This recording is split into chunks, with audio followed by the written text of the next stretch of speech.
Now we will begin Part A with the first conversation. Number 1. With so little time left to study for the history final, I think we should concentrate on going over our lecture notes. That sounds good. At least we'll have an idea of what Professor Martin thinks is important. How do the students plan to prepare for the exam?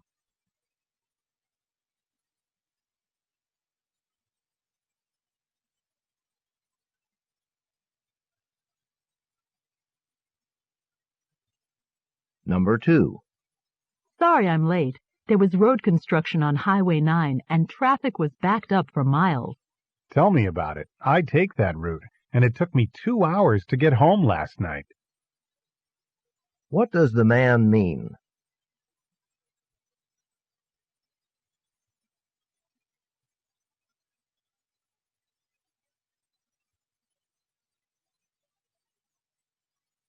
Number 3. You said you wanted to borrow my camera for Professor Wilson's assignment? Well, here it is. I know this is precious to you, and I'll take good care of it. I hate using other people's things, especially expensive equipment like this. According to the conversation, what will the woman do?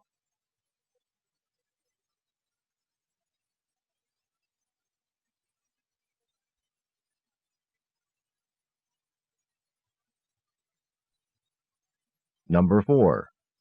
Have you decided what you're going to do over the summer break?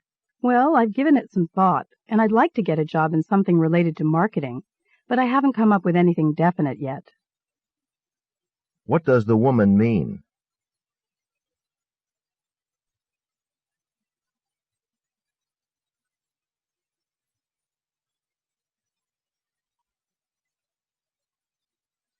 Number 5.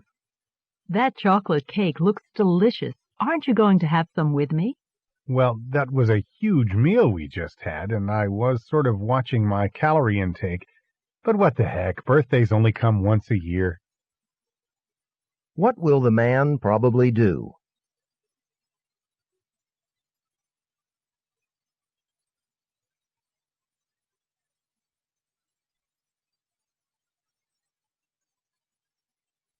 Number 6. They say that exercise is good for you, but I don't know. I mean, dragging myself out of bed at 6 a.m. every day to go to the gym is wreaking havoc on my sleep schedule. Sure, but who says you need to go every day? What does the woman imply the man should do?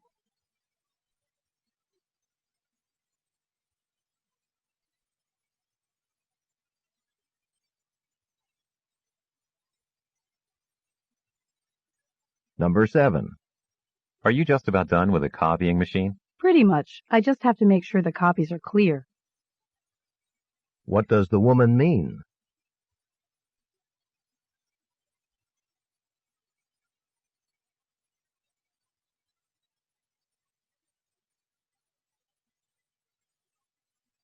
Number 8. This prescription is supposed to be effective for pain, but maybe it's too strong for me. I took it when I woke up in pain in the middle of the night, and now I feel nauseous. You should have read the label first. It says right here on the bottle, to be taken with meals only. What can be inferred about the woman?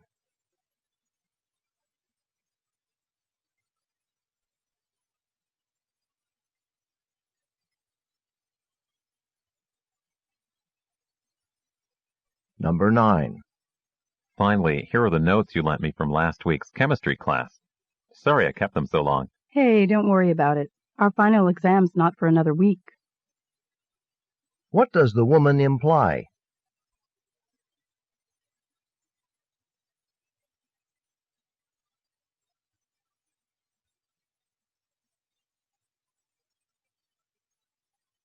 Number 10. I know this jacket's a little old and faded, but I've got so many other things to take care of before the interview. If you want my opinion, a new suit should be your top priority. What does the woman imply the man should do?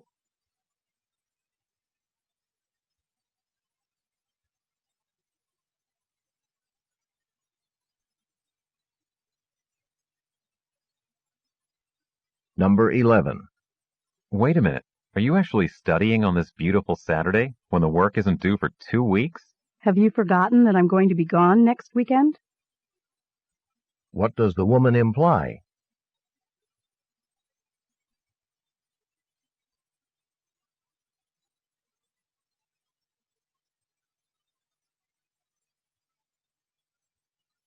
Number 12. Do you know about the science fiction fair on Saturday? Of course, I wouldn't miss it for the world. What does the woman mean?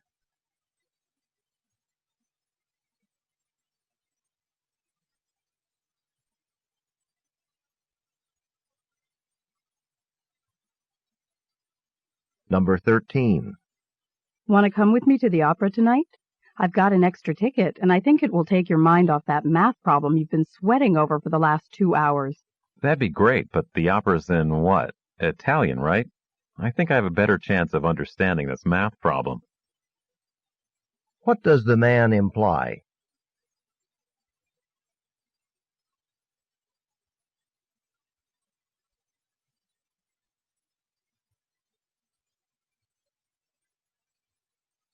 Number 14. You saw Kevin's new haircut, didn't you? It's pretty weird, don't you think? I don't know. I mean, I don't think it'd look good on you. But on him, well, I think it really complements his features. What does the woman mean?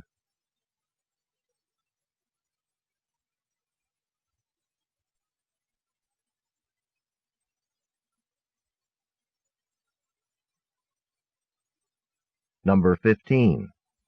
I need you to send this package to the main office so it'll arrive before Wednesday's meeting.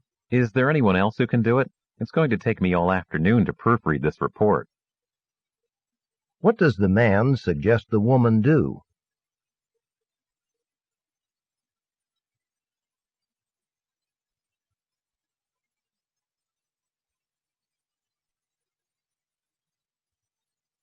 Number 16. I can't find my notes from history class anywhere. They're not on my desk? You might want to check behind it. Sometimes it happens to me, especially when there are a lot of papers and stuff piled on top of it. What does the man mean?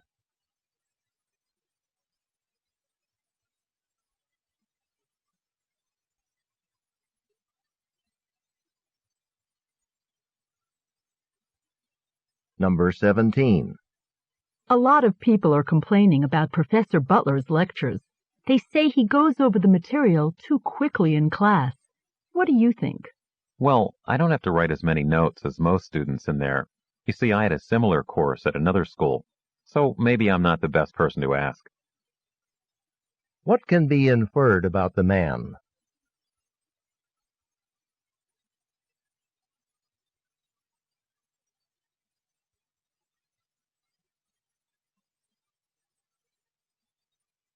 Number 18. Can you recommend one of the doctors at the Student Health Center? I have to get a physical exam before they'll let me play basketball. Sorry. My hometown's so close that I just drive back there whenever I need to see a doctor. What does the woman mean?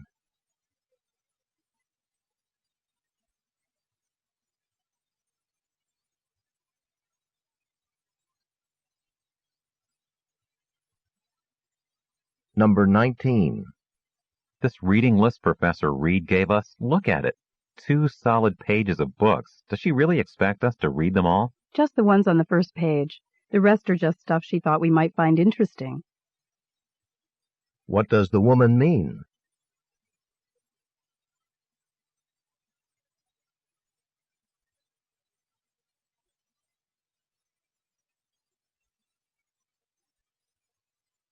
Number 20. Do you know Sally's new address? She got some mail, and I'd like to forward it to her. Sorry, we weren't exactly on good terms when she left. What does the woman imply?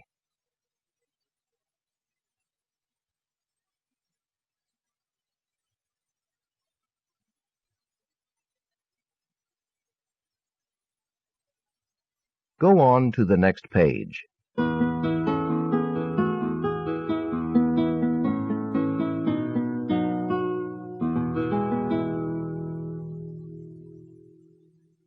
Number 21.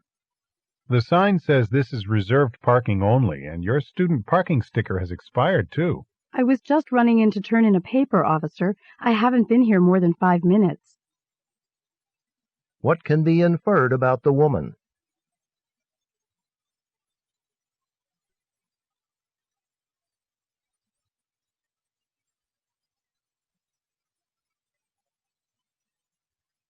Number 22.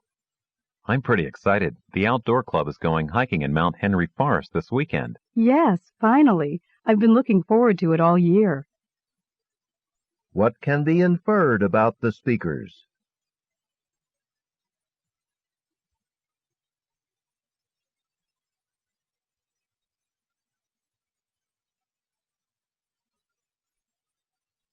Number 23.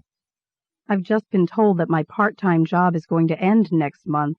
It's probably for the best. Your skills are sure in demand now, and that job wasn't exactly what you'd call interesting. What does the man imply?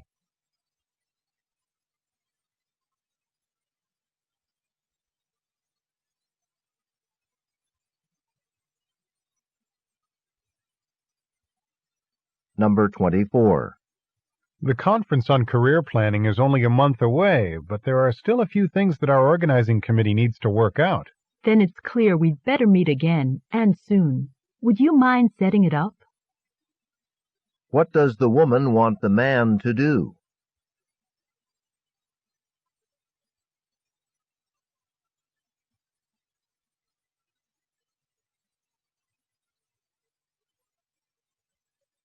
Number 25.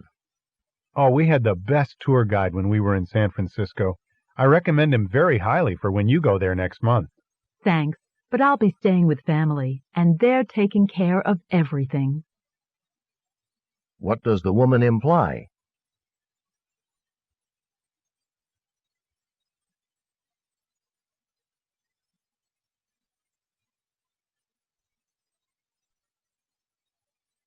Number 26. I heard Jane has tickets to the boys' choir that she wants to sell. I'm in luck then. The ticket office sold out of tickets yesterday. What will the man probably do?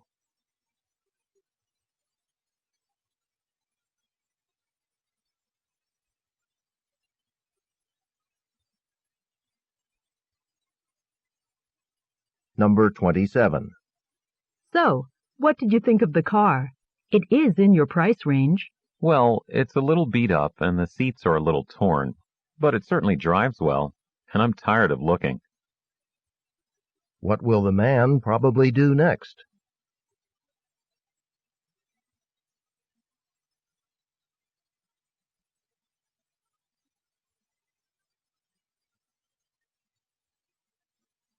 Number 28. I'm really looking forward to this trip with our geology class, but I'm not certain I have the strength to carry a backpack up and down the mountain, especially one that's full of tools. They're taking 2 donkeys to carry the tools. We just have to carry our personal items like clothing and sleeping bags. What does the man mean?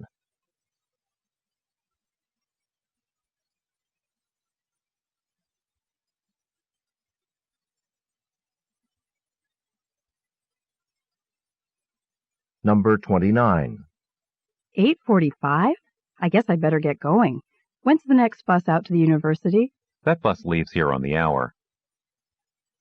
What does the man mean?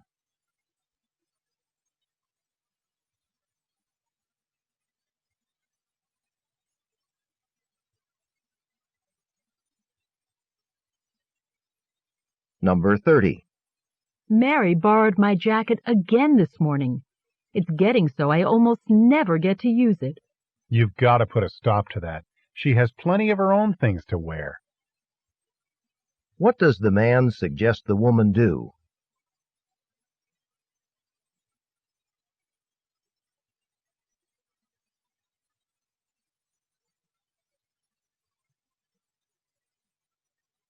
This is the end of Part A. Go on to the next page.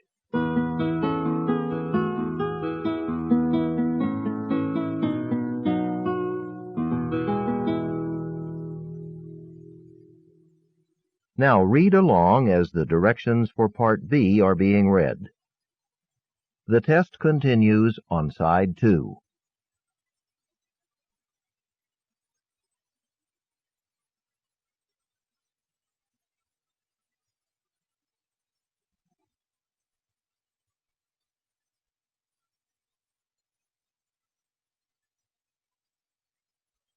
Part B. Directions. In this part of the test, you will hear longer conversations. After each conversation, you will hear several questions. The conversations and questions will not be repeated. After you hear a question, read the 4 possible answers in your test book and choose the best answer.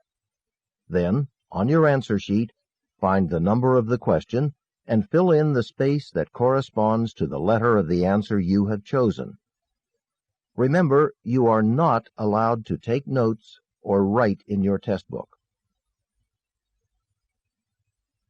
Go on to the next page.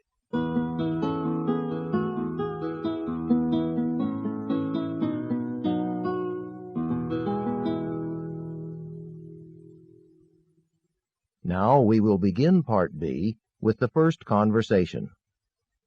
Questions 31 through 34. Listen to a conversation between 2 students. Oh, Jack, I'm glad I caught you. I wanted to tell you that I'll have to skip the history study group session tonight. Really? That's too bad. Aren't you feeling well? Oh, it's not that. There's going to be a public meeting down at the town hall. The state senator from this area is going to be there. She has these meetings 3 or 4 times a year to speak with her constituents. Is that what you like to do with your evenings? Go and listen to politicians? Well, actually, it's a class assignment. Professor Jackson, he's teaching that political science seminar I'm taking. He told all of us in the seminar to go and hear what the senator has to say tonight, and also write up a report about the issues people bring up. Oh, like medical care and taxes and... Right. And as long as I'm there, I think I'd like to bring up government funding for state universities. The tuition keeps going up, and it's getting harder and harder for a lot of students to afford it. Tell me about it. Anyway, I want to do a really good job on this report. I need to get a letter of recommendation from Professor Jackson for graduate school, so I guess I better show up there tonight and see what goes on. Yeah, but what about the history test? Well, I've already put in some extra time on that this morning, so I think by tomorrow afternoon I'll be ready. Number 31. Why does the man assume the woman is not feeling well?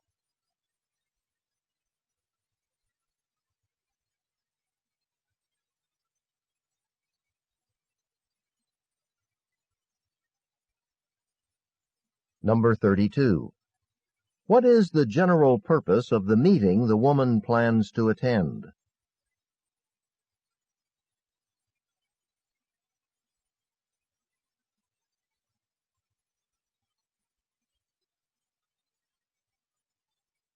Number 33. What does the woman hope to discuss tonight?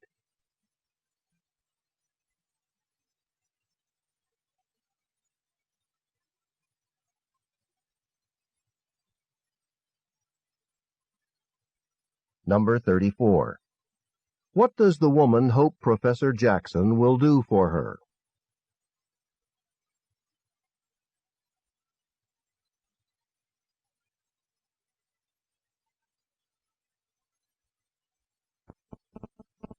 Questions 35 through 39. Listen to the conversation. I just finished reading a book of short stories by Hamlin Garland called Main Traveled Roads. I really enjoyed it. Have you ever read it? Yes, it was required reading in the American Literature course I took last year. Even though it's fiction, you get a realistic picture of the hard life people had back then on the American frontier. I don't think I would have survived 19th century frontier life. Me either. Remember the story Among the Cornrows? Garland gives a vivid description of Julia Peterson, that young Norwegian immigrant girl. She had to work on her family's farm. Uh-huh.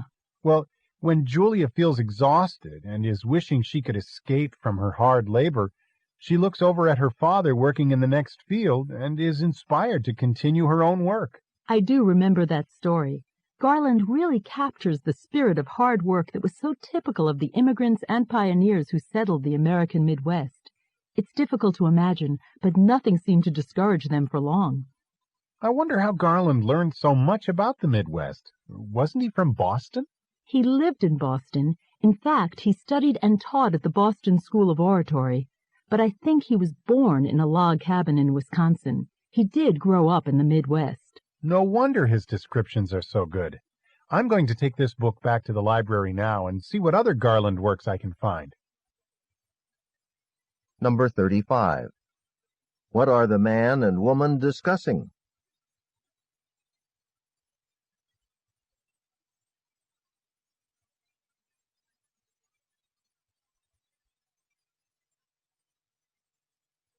Number 36. What does Hamlin Garland describe in Main Traveled Roads?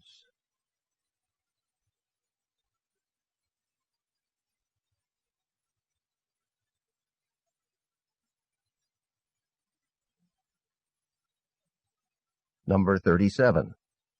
How does Hamlin Garland characterize pioneer life?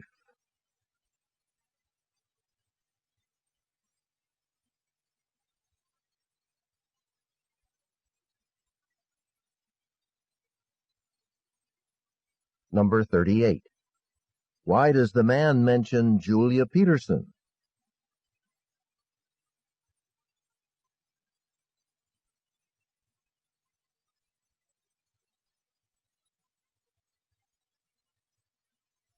Number 39.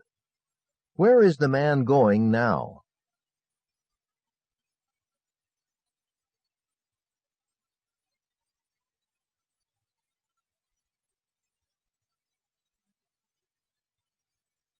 This is the end of Part B. Go on to the next page.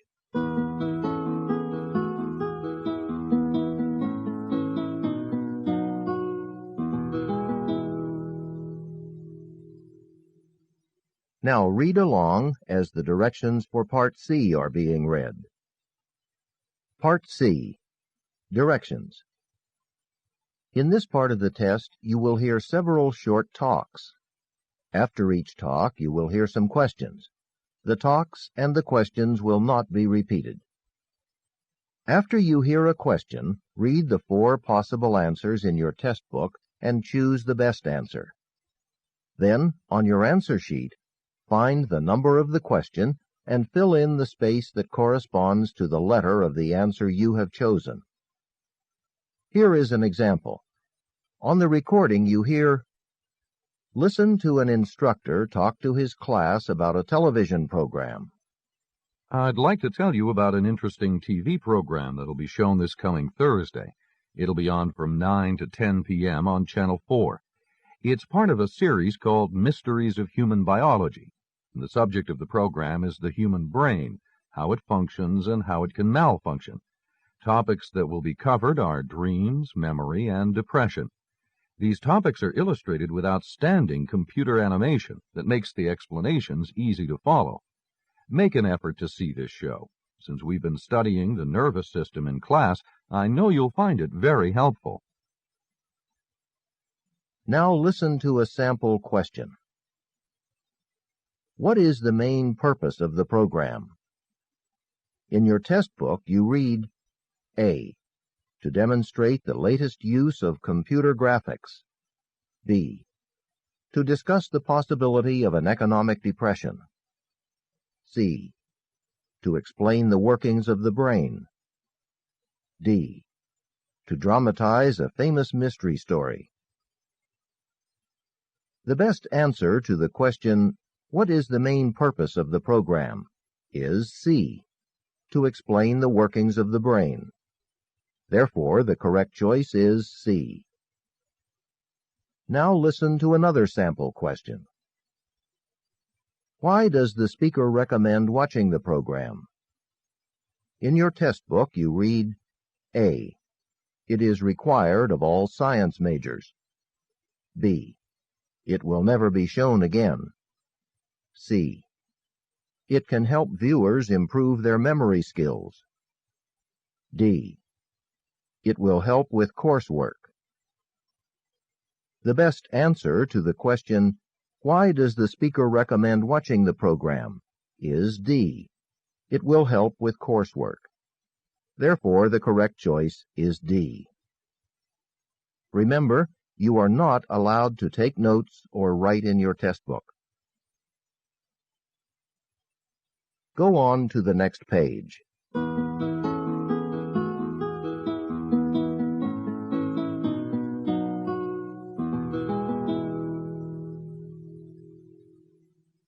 Now we will begin Part C with the first talk.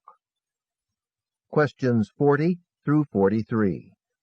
Listen to some remarks made at a summer camp. This is our last meeting before the campers arrive tomorrow. I'll give you the activity schedules later, but now I want to answer a question one of you asked me yesterday about campers with asthma. Let me explain a little about the disease.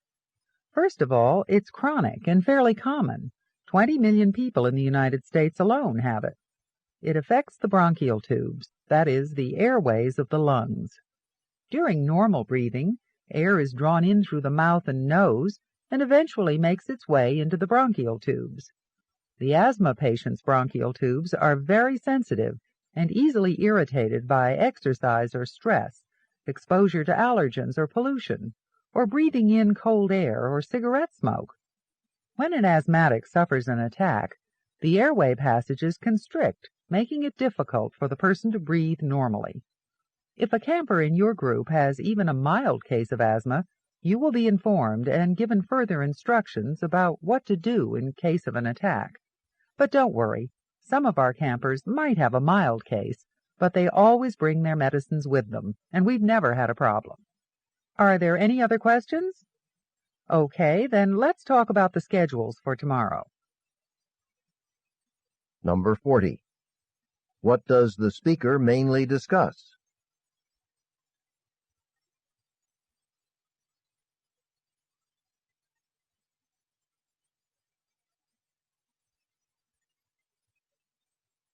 Number 41. According to the speaker, what part of an asthmatic's body is particularly sensitive?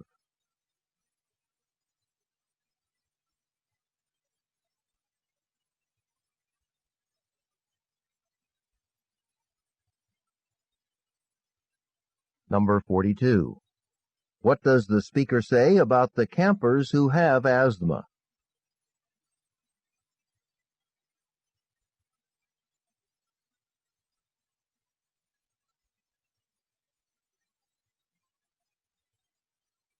Number 43.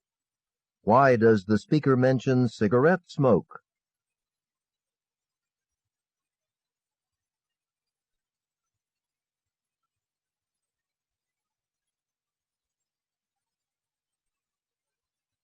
Questions 44 through 47.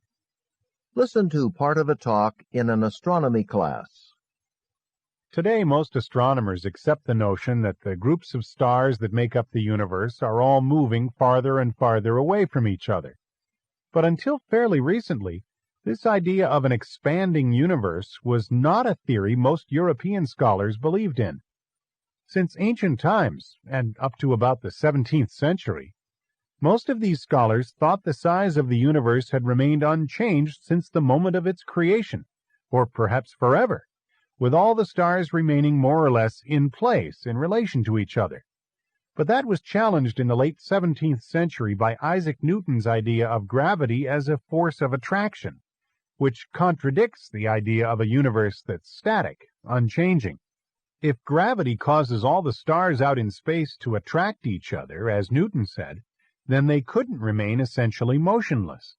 Sooner or later, all these stars would be falling in towards each other. Well, scientists then proposed a new model, taking Newton's theories into account. They didn't want to abandon the idea of motionless stars, but for this model to work, so the stars wouldn't fall in on each other, they had to modify Newton's law of gravity. So they theorized that for distances as large as those between stars, the gravitational force repels rather than attracts. As you might guess, this led to some other contradictions, but these were pretty well resolved in the past century by the currently accepted theory, which says that the universe is continually expanding. You'll be reading about all that for your homework tonight. Number 44. What does the professor mainly discuss?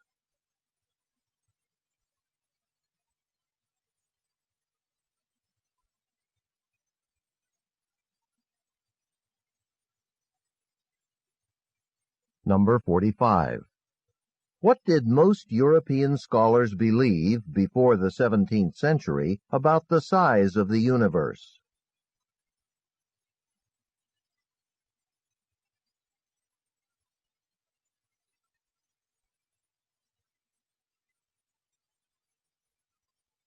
Number 46. What did some scientists try to explain by suggesting that stars repel each other?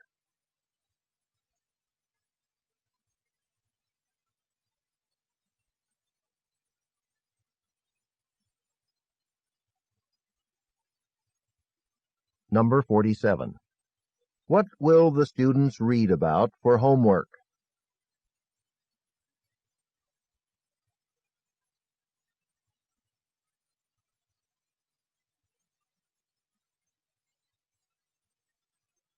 Questions 48 through 50. Listen to a talk in a biology class. On Monday, we talked about insects and how they gather food. Today, I'd like to talk about the common garden spider and how it captures its prey, with the round net-like structure it first produced almost 200 million years ago. I mean, of course, a spider web. What's interesting is why such a delicate structure isn't ripped apart when a fast-flying insect crashes into it. And compared with a spider, these insects can be huge and really heavy. In fact, capturing a large insect in a spider web could be compared to catching an airplane in a fishing net. So, how can the web absorb such a shock without breaking? Is it just because the silk-like threads it's made of are so strong? Well, experts analyzed spider webs using a computer program, one designed for crash testing cars. And they found that the structure of the web, the way the threads are connected together, helps balance the stresses and tensions caused by the impact and spread them all across the web. This saves the web from being destroyed and, by the way, suggests some creative new ideas that humans might use in designing buildings. The big surprise, though, is the role of air resistance in cushioning the shock of a collision. The computer model showed that dragging a tiny thread from a spider web through the air is a lot like pulling a heavy rope through water. And since air resistance acts on many threads all across the web, its amazing effects are multiplied many times, and this definitely helps the web survive the impact. Number 48. What is the talk mainly about?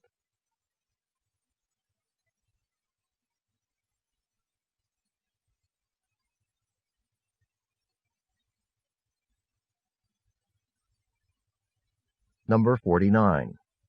What does the speaker say about some of the insects that spiders catch?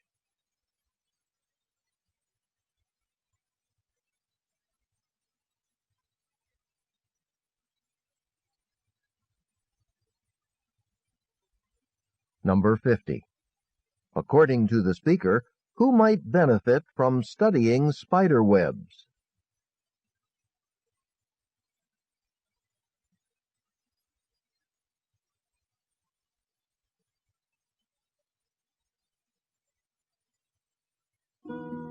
This is the end of Section 1, Listening Comprehension. Stop work on Section 1.